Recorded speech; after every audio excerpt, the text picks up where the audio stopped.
this is Bob Sorrentino from Italian Roots and Genealogy, and I'm here today with Randall Di Stefano. So, welcome, Randall. Thanks for being here. Thanks, Bob. Thanks for having me. So, how long have you been doing your research?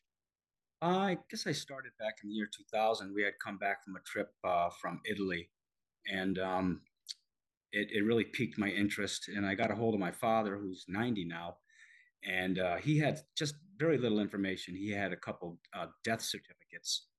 So I went by that, which was kind of confusing because my great grandfather, it says he was from Catania, but come to find out he was actually from Nicolosi, and his wife was also from Nicolosi in Sicily. So that's what got me started on it. And I ended up calling a cousin, my father's cousin, Marion, out in California because he said she might have more information. And at that time, I don't think that she had too much more information than my father had. So I just went through some documents and scratched my head and put some stuff together and did the research up basically on my own. Yeah, and I had similar things with my father's father. Same kind of thing with as far as the birth certificate. I was always told first I was told he was born in Naples. Then I was told it was Caserta. And then eventually I found that was, when I finally got his birth certificate, it was Pagani. So Oh, it does get confusing. And my grandmother, my father's mother, same thing. I thought she was born in Naples, and she was born close, but she was born in Chircola. Uh, and that's great that your dad's still hanging in there. My dad would have been 100 today, oh, okay, yeah, yeah. and my great grandfather would have been let's see, like 173 or something like that. Yeah. Oh yeah. Yeah, my It's father's in great insane. shape. He really is in great shape. So we're hoping he keeps on going and going. So So once you found all of that, what kind of interesting things did you find out when you were researching the family? well, I think the I started out in 2000 and I put together my first book was my great grandfather's name was Giuseppe Di Stefano, and he was married to Grazia Pistorio, and I always heard about him in the cemetery up the road from where I grew up. His gravestone's there, and there was always a little porcelain medallion on the gravestone. It was of my great grandmother, and so I always knew about them, and I didn't know much about their kids. I knew my uncle Al. He lived down the street. He owned a gas station in town, so pretty much everybody in town knew Alfred Stefano. And we used to go there a lot, and we just called him Uncle Al, and he was always so nice, so kind. But I didn't know anything else about my Giuseppe and Grazia had 9 children. They actually had 10. They had a set of twins back in I think it was 1897. Paolo and Paula, but Paula died. She must have died shortly after birth because all I have is her birth record, and I don't have anything else. I don't even have the death certificate. But I didn't know much about him. I had only met one other great uncle, and it was Uncle Andy. So, and even my father didn't really know most of his uncles because they had all moved away. So, I really wanted to dig deep and find out about him and find out about see pictures of him. I'd never seen a picture of him. I got my first book. My cousin Marion sent me this picture. I know that the people listening won't be able to see it, but it's the first picture I had ever seen of my great grandfather, and it's actually the first picture my father had ever seen of him. My father knew him, but he died when my father was 14, so he didn't. It was Gramps, Grandpa or whatever he called him. I'm not sure what he called him at the time. So I really dug into it, and I got everybody that of. I finally connected all the 9 kids together. I got all the pictures of all their of them from different family members, and I must have over 300 of his descendants in this book. And I put the book out, and it was nice because I got to the whole family is now connected back together through a Facebook page I started called the Descendants of Giuseppe Di Stefano and Grazia Pistorio. So now all 9 links of the family are all now tied back together again, which is kind of fun. Gets to be fun. Yeah, it does, especially finding the long lost cousins is especially fun. Yeah, I had one uncle that I just couldn't find and couldn't find. It was Uncle Victor. I'd never seen a picture of him, and it was in an obituary. I ended up finding his wife. by chance. It was out of the blue. I had bought the subscription to a magazine company. They do newspapers, research, and things like that. And East Hampton used to have a newspaper called the East Hampton Times, and I was scrolling through if you put in the name, it comes up in yellow on each one of these pages. So it came up to Stefano, and I was looking, and off the corner of my eye, I could see the NO in yellow. And I scrolled over there, and I saw it was Victor and his wife had just had a baby in Middlesex Memorial Hospital in Middletown, and it said the name Sandra. So I'm like, and then I went and I found his wife's name in an obituary, and then I was able to contact a granddaughter through Facebook, and I actually talked to her on the phone, Denise. Wow. Yeah. Yeah. So That it that connected all nine. I got them all nine together, which was kind of exciting. Yeah. yeah. So when they came to America, where did they first settle? I the first person to come to America, his name was Pistorio. It was Grazia's uncle. He came in 1891, and the only record I have of him where he first lived is in East Hampton, and that was in census from 1900. East Hampton was as is a big is a, not a big town in Connecticut, but it had a lot of bell manufacturers. So there was a lot of work there. There was at least 10 companies that made bells in Connecticut. So I think he came here and was working there. And Giuseppe moved over in 1901 by himself with a few dollars in his pocket and moved in with Gaetano Pistorio, his uncle, Grazia's uncle. So in 1905, he went back and got Grazia, and when they came back in 1905, they had Giuseppe Grazia and Antonini, his name was, and because he was a newborn, but they left two of the boys behind. They left Paolo and Salvatore behind, and Grazia was also pregnant with my grandfather Gaetano, and 4 months later, that must have been interesting. You're taking me now to America, and I'm 4 months pregnant. so so yeah, so they came over, and he ended up going back in 1911 and getting the other two kids, but they all settled in East Hampton, and Giuseppe started working at the Bell Factory as well. He was a plater at the Bell Factory in East Hampton, Connecticut. Wow, that's an interesting profession. Yeah, yeah, yeah. Yeah. Yeah, he went on to become very wealthy. He ended up owning a meat market during the Depression. He ended up being a into real estate. He owned over 10 homes that he rented out in the town of East Hampton. Wow, So he did very that's well pretty for good. himself. And Yeah. it wasn't unusual for to leave, a couple of kids behind and then either go back and get them. And in my case, my grandparents left my uncle there and he didn't come over until 1950 Wow. with his whole family. So he had never met his mother. He never met his brothers and sisters until he was like 50 years old. Wow. Yeah. Yeah. These kids were in their, they were just about, one of them was a teenager and one was just shortly younger, and had been there for 6 years by themselves.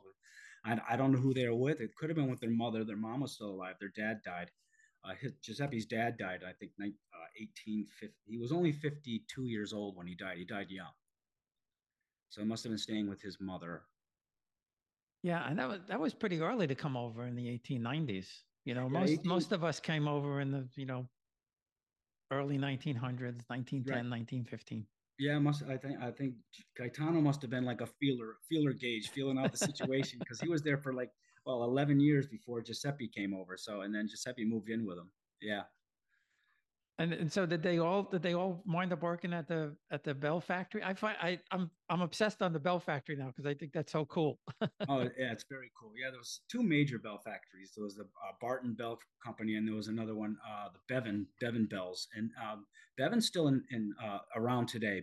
Bevan Bells is the only working bell factory. It's been in operation for about 200 years now, and they still make bells. But they worked there. Gaetano worked there. Gaetano actually, Pistorio actually had a couple sons come over, and they were living there as well. And I just could never find anything on them. I don't know where they went. I don't know what cemetery they're buried in. They just sort of disappeared. And I can't. I only found the one census that's mentioned in 1910 of them. By 1920, they weren't living in East Hampton anymore. Yeah, and that's also an interesting place because um you don't envision and you know Italians going to East Hampton, Connecticut in 1890. No, no. So I don't know where he got his info from, but he moved by 1900. He was living there. I don't know where he was between 1891 and 1900. Yeah, I'm wondering if they didn't, because I know some came in, some Italians came in. I don't know the years, but I know some came in through Boston and some came in through Providence. So it's Yeah. possible that they came in through there as opposed to coming in Oh through New York. no, they came in through New York. They did, yeah. Yeah, Gaetano Pastorio came through New York, and so did Giuseppe. Yeah, yeah, they all came through New York. But so I don't know why they moved into East Hampton, other than maybe they had a heads up on possible work being there. Yeah, that's what I was just thinking because I do know that, you know, I do know that the Italians for a while in New York, they didn't have work and they would just come and ask people if you wanted to go work someplace and you know, you went. I know some of them went to Ohio and some went to Pennsylvania, you know, Yeah, and those type of things. So, yeah. um, so now have you been back to the hometown? Oh yeah, it was interesting. I went back the first time ever. I went this past year. Me and my wife, we went to Sicily. We stayed in Catania, outside of Catania, in a small town right on the ocean, and then we drove into Nicolosi, and which is Nicolosi is a town that's it's right on the foothills of Etna. Because if you actually go visit Mount Etna and go up on there, take the what is it, the gondola up to the top. You're actually in the town of Nicolosi. The whole tourist area is in Nicolosi, but there, it's not really a tourist town as far as going into Nicolosi. It's not that type of town, but people go, they pass through it. You see the buses all the time, and they're headed to Etna. So we went there, and it was fascinating because I did all this research, and I had all these names in my head. I know these people almost personally in my book now, and I went into the cemetery, and it was crazy because all these names and faces because they're all on the tombstones, Yes. just like Giuseppe has a porcelain medallion on his wife's back home. All these had the porcelain medallions with pictures. So I have a ton of pictures of these people in the book. When I was seeing them, I was like, "Yep, they're in my book. Yep, they're in my book. Yep, they're in my book." So that was probably the highlight of the trip, which is kind of morbid, but going through the cemetery. But it was fascinating because the cemetery looks so small, but when you get there, it's all the way they do it in Italy is they have they're big buildings. They were like 3 stories tall, and they had just tombs everywhere, just stacks and stacks and stacks. And there was probably 8 big buildings filled. There were thousands of people in here in the small little town. Yeah. Yeah, and that's what you know, my cousin explained that to me when we were in Turkalong and we went to where my great grandfather um is buried and you know they after a while they take the bones and put them in like an ossuary box and put them in the you know put them in the wall or for lack of a better word you Yeah. know but he actually showed me my my grandmother's father's family they actually had um a mausoleum type of thing which was no longer in the family because I think it was my great grandfather sold it. Apparently, he liked women and gambling, Oh, and he sold a lot of stuff off. Uh, and so it's was sold to another family, but I don't think there's anybody at all in there anymore. So the wealthier families would have that, and then eventually move them out, you know, to yeah. I someplace don't else. know if that's what I had heard, but when I went to the one in Nicolosi, a lot of these little I don't know if they're called tombs or crypts. They've been there for the ones I was putting in my book are early 1800s, so they've been there a long time. It doesn't look like they're ever moved out of there. And there's actually you walk around, there's still flowers in all the little vases on the Mhm. sides, and they all have like a little lighted candle next to them, and it's really kept up well. So I was surprised. Though I was looking for my great grandfather's father, Paolo, there, but I couldn't find him. And I took a picture of every single person in there by the name of De Stefano. I went through every single building, and I spent probably 3 hours in the cemetery. My wife was she helped for the first 15 minutes, and she's like, "Okay, I'm gonna sit outside now." Yeah, So so I we have have to. like hundreds of pictures of yeah, of the tombs. Yeah. So did you find any live relatives while you were there? Yeah, I did. There was it was interesting because when I was doing the book, I also on Facebook I contacted everybody that I could find in Nicolosi with the same last name, and it's another interesting point is they spell it two ways in Nicolosi. They spell it like I spell it DIS capital STEFANO, or they just spell it as one word, DiStefano, no space, no capital letters, which I thought that was interesting. But I did find a relative. His name was Nino. His name is Nino Alessandro. He's about 38 years old, and I contacted him, and he actually sent me a picture of his grandparents. So they're in the book, and then I got some other pictures from other people that are in the book. But so when I went over there, I contacted him. He met me at the Mother Church right in the center of town, and we tried to talk. I actually spoke more Italian than he spoke English because he spoke no English. So that was interesting, but super nice guy, and it was nice. It was a weird relation because his name's DiStefano, but we're related through a woman, Grazia DiStefano, who's like my third great aunt, and she married a Longo, and then they had a child named Maria Grazia Longo, and she married a DiStefano. Hmm. So it's back into it again. But yeah, so we're distant cousins, probably fourth or fifth cousins or something like that. Yeah, and they it doesn't matter to them. A cousin is a cousin is a cousin. Yeah, It's funny. yeah. They're still excited to meet you and everything. Yeah, he was pretty excited. He's a super nice guy. He got a couple books. I actually sent him three books. They got lost in the mail because he donated some pictures to me, and they got lost. And all of a sudden, so I said I'll just send three more. So he got the three, and all of a sudden he got the three more. So he gave them to all of his cousins, and he gave them to a 90-year-old. He has a 90-year-old uncle, and he said his uncle loved it. He saw all his relatives in the book. Yeah, the mail system in Italy is interesting to say the least. And Yeah, and I yeah. tried. I had the same thing. I sent my cousin and his daughter some shirts and stuff like that, and it was stuck in UPS for, boy, it must have been a month. Yeah, They kept saying they couldn't find the address, and then you call them, they didn't answer the phone, and yeah. uh, finally, he just went there and picked it up himself. It was quite an adventure for sure, Yeah, for yeah, it sure. was stuck. It was this one was stuck in customs, and I'm like, oh, geez. They have a lot of laws in Italy about. I had when I had posted it for sale on the page in Nicolosi, and a couple of people said, "You're not supposed to give out personal information. We don't Yeah. have we have the privacy laws here." And then a woman, I forget what her name was, she says, "I don't think they're gonna mind if the book stops in 1900. I don't think they're gonna sue anyone." So yeah. uh, yeah. So now that's your dad's family. Now, how about your mom's family? My mom's family is from Caserta, and I would like to do a book on them, but the problem is even with doing a book, doing this book with my own name, DiStefano, I had trouble sometimes. The original book, this one I did on my own, and I got it through church records. But the first one, contacting people, they're not. Some people aren't so willing to give up anything if their name's not DiStefano. They're not personally connected, and since my mom's name's Fiorello, I think it will be more difficult for me. And a lot of the information is lost because that whole generation is gone now. So I don't really, everybody that's alive now is like my age or a few years older, and they don't really have any information about the Fiorello family. So that one's kind of gone.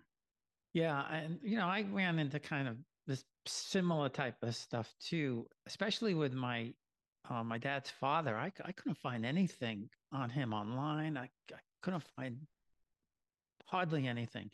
And interestingly enough, my mom's family from Torito Bari, they all their records have been filmed and indexed. I don't know if maybe they started there, but for a small little town in the middle of nowhere, Yeah. there's a lot of stuff on the Antonati. Um, my dad's mom, I found things here and there, but because of who they were, it was once I found something, it was very, very easy to research. But I couldn't find Sorrentino for nothing. I couldn't find. I knew that my grandfather had to be Achille because my oldest uncle was Achille. Searched and searched and searched, and then finally I hired somebody over there to help me find it, and he eventually found confirmed, Achille, Yeah. and I was able to go back, several generations from there. But to your point about newspapers, I tell everybody the same thing. You never know what you're going to find. Yeah. I just newspapers.com Yeah. That's what I had was. one of those freebies one weekend. Yep. So I went in there and I typed in Sorrentino, and I knew that my dad's family lived in Scotch Plains, New Jersey. Why? How? I have no idea. I know that part of at least my grandmother's aunt lived in New Jersey at the time, but this is back in the 20s now. And I found this local newspaper online, and I must have found 20 or 30 little articles. They had, like, I guess what you would call uh a page where they would put local news or things like that, or I guess people could write in whatever they want. And I actually found references back to my grandmother's and grandfather's family in Italy in this little Oh. paper in New Jersey in the 1920s. Hmm. So you never know You where never you're going know. to find stuff. Yeah, you don't ever know. I find stuff all the time. Now I can get into that. It's called the East Hampton News. I can get into it now through the East Hampton Public Library. They now have it printed. So I didn't know that then. I wouldn't have had to pay for that newspapers.com thing, but they have it actually online through the East Hampton Library. So if you go in and you can just punch in the last name, and every page comes up with the last name on it. So it was really helpful. Yeah. So when you made the trip over to Italy, did you just go to Sicily? Did you go hit the mainland at all? Or We did quite a bit of Sicily, and then we went up to. We flew in from Catania. We flew into Naples, and then we rented a car and did the entire Amalfi Coast. Yeah. did you take that road with that one lane road along the mountains? Oh yeah, Is that scary or what? I loved it. My wife was freaking out. She was. It's funny because she kept on telling me to slow down, and I'm like, people are passing me. You want me to slow down? It's different when you're not the driver because Yeah. it's all like a cliff. Over here is a cliff. Yeah, yeah. I did it. I did it 25 years ago. This trip, when we did this trip, I didn't drive. I just sat next to the driver, and but I we stayed in Sorrento, so we took the drive through the Yeah. Amalfi Coast, and I was just like, this is scary stuff. And there were two guys on a, I guess, like a, it wasn't a moped, I guess, like a scooter, and there were two guys, and they were holding like 8 foot length of pipe, holding it as they're driving this road on a scooter. It's crazy. It's crazy. I And can't imagine. I see those buses and I see the people and like they're sitting up high in that bus, and it just looks like death to the left of you, depending on which way you're going. And these drivers, they're so good. The bus drivers are so good. Oh, they oh do it yeah, every no, day. in Naples we had a driver. He was excellent, and he had I guess it was like a 10-seat minivan type of thing. And the way he would maneuver through those streets in Naples, because you know what the streets in Naples are like, right? They're crazy. Yeah. It's crazy. And, and I learned that don't try to dodge the scooters. They'll go around you. Yeah, the scooters they make their own rules in Italy. They do. It's crazy because you'll be in like a hairy mountain curve, and there'll be a police officer directing traffic and telling everybody to stop. Scooters don't stop; they just go right around them because they're letting the other traffic come. The scooters don't care; they go anyway, and the police don't care because No. they know scooters can fit, so they're not worried about them. Yeah. And I remember we drove from Naples to Sorrento, and there was this big long tunnel. And um I guess I was behind like three or four cars. And it was one lane each way. And this guy in this Lamborghini or something like that, he blew past all five cars in one shot. Just, revved it up to 100 and Yeah, whatever. And when we got to the end of the tunnel, they actually had stopped him.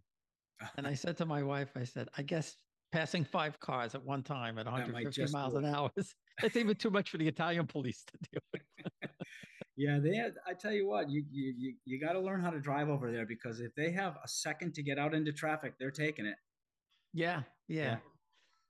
Yeah, that's why, like I said, I didn't want to drive this time. Although, there were certain spots, like if I went back, there were certain areas, like out in the country, like driving through Sicily and stuff like that, where there's not a lot of traffic, Yeah, you know, driving that road around. I'm sure you took away, you have the mountains on one side and the ocean on the other, yeah. sea on the other side.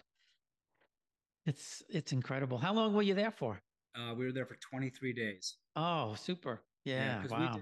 we did the whole Tuscany area too. We went up to Montepulciano, which is crazy beautiful, and there wasn't, and it's kind of the busy season when we went, but Montepulciano was just there was. It seemed like there was nobody there, and it's such a beautiful town, and the wine there is spectacular, and we met some great people that own a wine shop there, and we couldn't get a dinner reservation in town. We just got there that night, and we couldn't get a dinner reservation. And we had bought some wine from these people, and she said, "Where are you going to dinner tonight?" We said, "Well, we can't get a reservation." And she said, "I'll get you a reservation." So she called this place that we had already called and went into and asked, and they said, "No, we're booked." She called up, she booked us a reservation in that same place. That's great. That's Yeah, great. yeah, Yeah, but they are like that. They're very accommodating. We there's a vineyard on the side of Vesuvius, Sorrentino. Not a relation. I wish they were. Um, but I said, once I saw that, I said, well, we have to go. yeah. I can't go to Naples and not go to the Sorrentino vineyard on the side of Right. Vesuvius. And it was fantastic. They had a like a wine tasting lunch type of thing. And you're like it's in another world. Yeah, It's it's unbelievable. yeah. It really is. The whole eating experience there is unbelievable, and the cost is compared to here is so cheap. It's just crazy. Yeah, especially in the wine. You go in the supermarket. I didn't buy any supermarket wine this time. I did the first time we were there, but you go into the supermarket and you see the bottles of wine for like €2 or something like that. Yeah, It's yeah. It's crazy. unbelievable. Yeah. But yeah, we did quite a bit of Italy. We were planning on going back this year, but I think we're gonna do 2024. We're gonna go with some friends from North Carolina, and we're gonna go back and do we're gonna go to Sicily again, and then we're gonna meet them up in Montepulciano, and then we're gonna drive up to Cinque Terre, and because that's what they want to go. The thing about doing the Amalfi Coast is if you kind of want to do it when you're young because it's all stairs everywhere you Yes, go. yeah. It's all you're gonna go down. You got to come back up because we had to carry our luggage. We found a parking place, a parking garage in Positano, but then we had to walk to our villa, which was beautiful. We stayed right in town, and we had a view of the ocean and the view of the town. But we had to walk up 155 stairs with our luggage.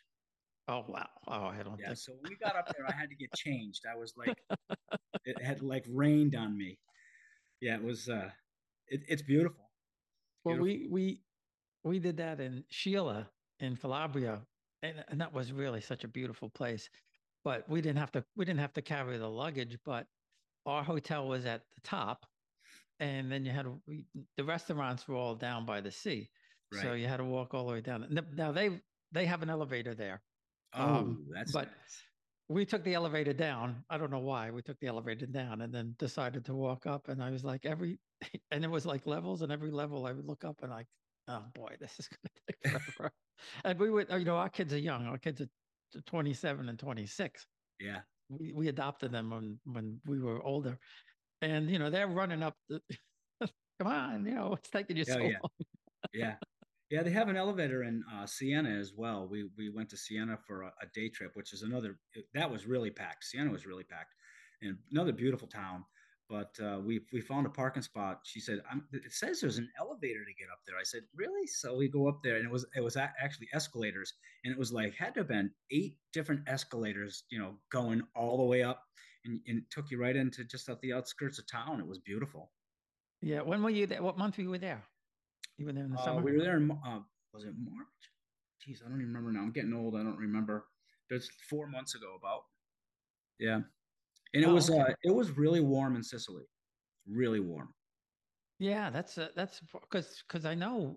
Well, when we went in June, and typically June's not that hot, but it was like really really hot, and they were just starting to relax all the COVID rules, and they had said we needed to have an updated test before going to the Vatican and all of that kind Yeah. of stuff.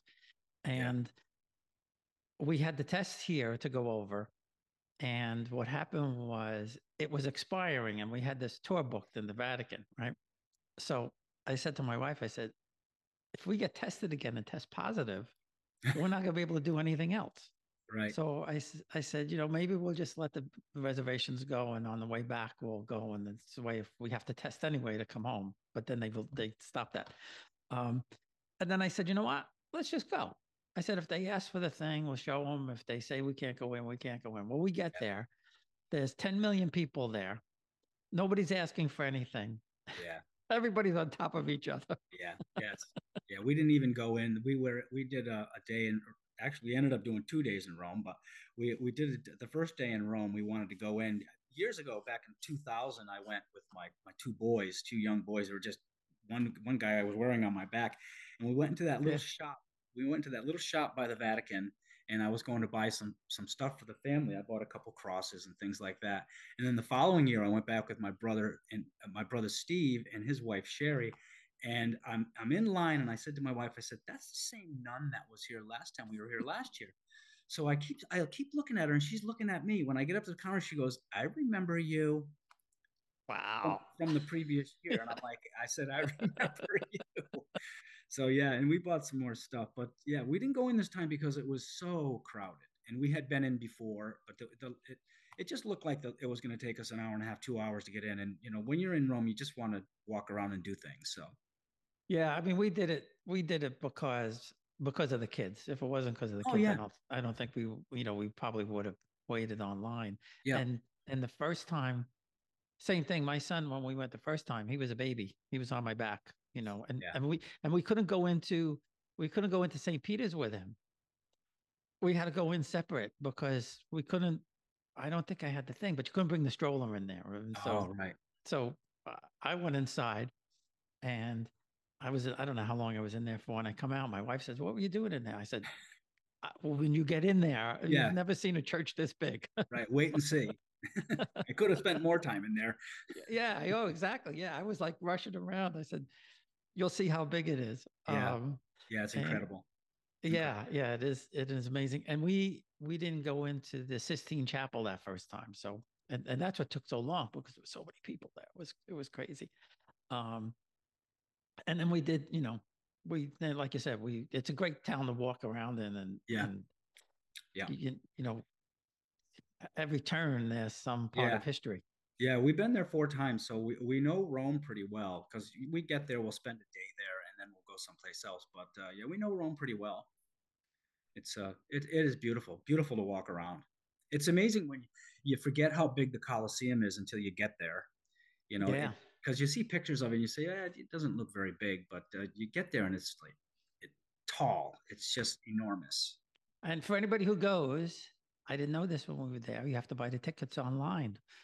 We thought we were going to go. The first time we went there 25 years ago, there was nobody there. You could practically just walk right in. Oh yeah, But yeah. now you have to, get a reservation and do all Yeah, that other yeah, stuff. and we've been in before, so we didn't go in. So a lot of stuff we just walk around now. But basically, we go to Italy, we go to the restaurants. We're looking for restaurants. That's what we do. Well, that's the thing to do. I mean, the most amazing meal that we had was when we were in Calabria at the one of the hometowns where they had you know, like a picnic for us, and everything was, you know, the cheese was homemade, and the wine was homemade, and the olive oil was homemade, and bread was homemade, Yeah, and it's so matter of fact to them. Like, yeah, don't you have this over there? I'm like, no, we don't have this over no, there. Said, no, you know, our salami is cured in 3 days. It's not, it's not yeah. cured. Oh, it's just incredible. We were sitting down. We were eating at a place. We started in Sicily, and we ate so much fish. And I said to my wife, I just want a big piece of steak. And the waiter says, where are you going next? So we're going up towards the Amalfi Coast, and then we're doing Tuscany. He goes, wait till you get to Tuscany and Mm. buy your steak there. So we went up there, and they sell it by the gram or however it is. And he brings out, we wanted to get one. He brings out this steak. It's absolutely enormous, and it was thick. And I said, he said, it's going to be 75 euros. And we're like, fine. It was enormous. We both split it, which, you know, it's more than $75, but I was dying to have a piece of steak. And it was so good. The best steak I had in a long time. But and we were eating, and you know how they do it there. They give you all these different courses. You start by the end of it, and my wife said to him, "How you have all these courses? I don't understand how you eat all this." And the waiter says, "We like to eat in Italy." But they also they'll spend a good part of the day there in the restaurant. They'll spend Yeah. an hour or two in the restaurant sitting around talking and eating. Yeah. Yeah. No, no, we noticed that too. Our steak experience goes back to when I lived in England for 2 years, and it was right when Mad Cow was out, and you couldn't, not that you couldn't eat beef, but we were kind of like trying to stay away from it. Right. So we went to Brussels, and we ordered a Chateaubriand in this nice restaurant in Brussels. And the same thing. I mean, they came out with this big hunk of meat. Oh, We were just like so desperate for beef that yeah. I Oh think we yeah, ate us almost too. the whole thing. Yeah, we were dying. We had so much fish. Not that I mean, we loved the fish. The best meal I had was down in Sicily. It was the linguine and clams at a restaurant. I wanted to get another plate. My wife said, "Just get one." I said, "No, I don't want to feel like a pig." I was already stuffed anyway, but it was so good. Yeah, and I'm not a big fish eater, but when we were in Sheila, they hooked us up for a fish restaurant, and I was like, maybe I should change it. And I said, oh, yeah, I'm here. I'll do it. And it was so good. I mean, it's like they stick their hand in the water and pull the fish out. Oh yeah, it's all fresh, especially in Sicily. I mean, it's an island. It's just surrounded, and the Catania fish market in Catania is absolutely phenomenal to see. To walk through it, and all these vendors selling fish, and it's just crazy. Everybody's trying to sell you some fish, and I took a video, but it's fun. We've been there a few times, and Catania is beautiful. What a beautiful town that is. Yeah, we didn't get that. We went to because we only spent a couple of days in Sicily. We took the ferry from Sheila to Messina, and then when we had the car to go to Cefalù, and I have a good friend there, and he lives about 20 minutes from Cefalù, so he took us around the town and introduced us to the Spritz and things like that. Oh, And then we spent a couple of nights in Palermo because my wife's family is her mom's family's from Shaka. So we went over there, and we went on a Sunday, so it was really quiet, but that was just so serene and peaceful and quiet, yeah. really, really nice. But Palermo was fun because they booked us a couple of nights to eat in the street, you know, Oh, and that's for anybody who goes, that's a great experience to be yeah. in They the have that street. huge table set up. Is that what it is? Yeah, well, it's a street. I guess it must be, maybe 4 or 5 blocks long, like, New York style blocks long. Right. And all the restaurants just have all their tables in the street. So it's like one big, you know, food party, if you Yeah, will. that's nice. And it Yeah. was, I, I guess they did it because it's probably, and especially it was a Saturday night. So it's probably a typical thing that because there weren't really any tourists there. It was pretty much all Italians Yeah. there. Yeah. Uh, and that's the best part about it when you get outside of all the touristy type places and everything. Well, that's like Nicolosi, where my family's from. It seems like there's no tourism there because we walked around there for 2 days, and it seemed like we were the only people on the street. You know, shops were open a little later, which was weird. They had weirder hours than most of Italy. It's like they didn't open until 4 o'clock, some of them at all, and there's just nobody there.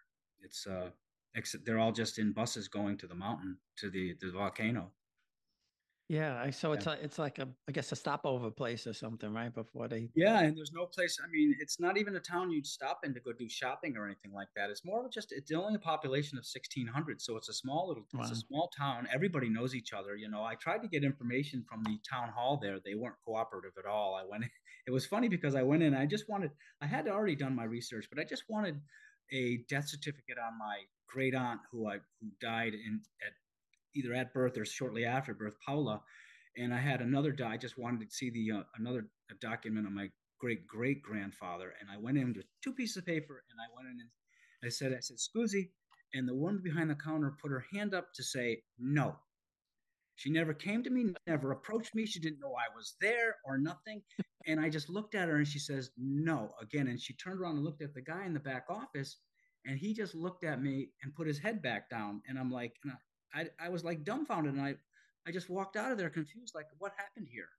So, so I just went out to talk to my wife. I said they wouldn't talk to me at all and I don't know what it was. They didn't explain if they were closing or what's going on. So that was upsetting. But then I went across the street to the tourism department. It was a man by the name of Matteo Galvana, and he couldn't speak any English at all, but he was super friendly, super nice, and he tried to get us. He said, "Can we come back tomorrow? He'll take me over there personally." And the next day was Saturday.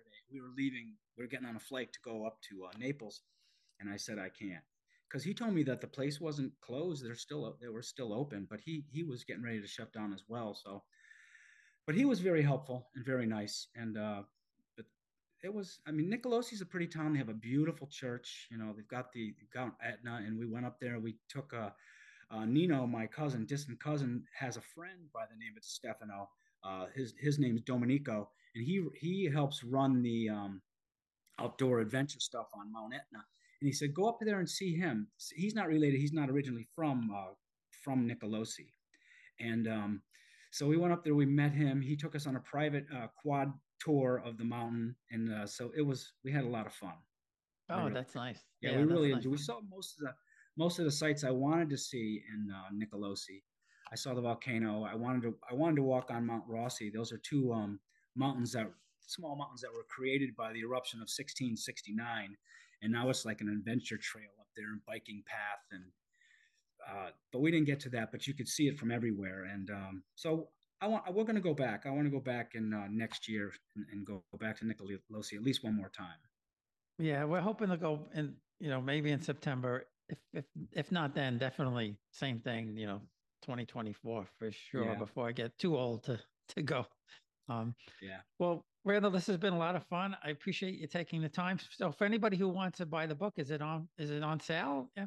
No, because it's not really that kind of book. I've had people ask about it as well. It's more of a stats book. It documents every single person by the name of De Stefano that went through the mother church and all the churches in that town. So it's basically names. It's all family trees.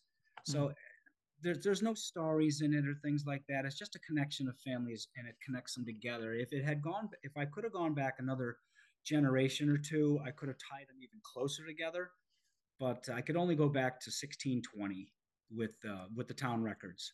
Well, that's pretty good. That's pretty far. Pretty far. That's not bad. Pretty and far. you mentioned now a Facebook group too, didn't you? I think.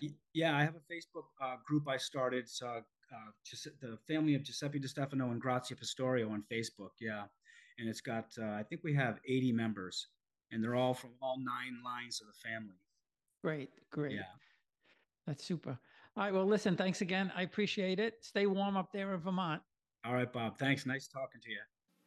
Hi, everyone. This is Bob Sorrentino, just letting you know that my new book, Farmers and Nobles, is now available for sale on www.italiangenealogy.blog/Farmers and Nobles, or you can find the link in the podcast notes. Thanks for listening.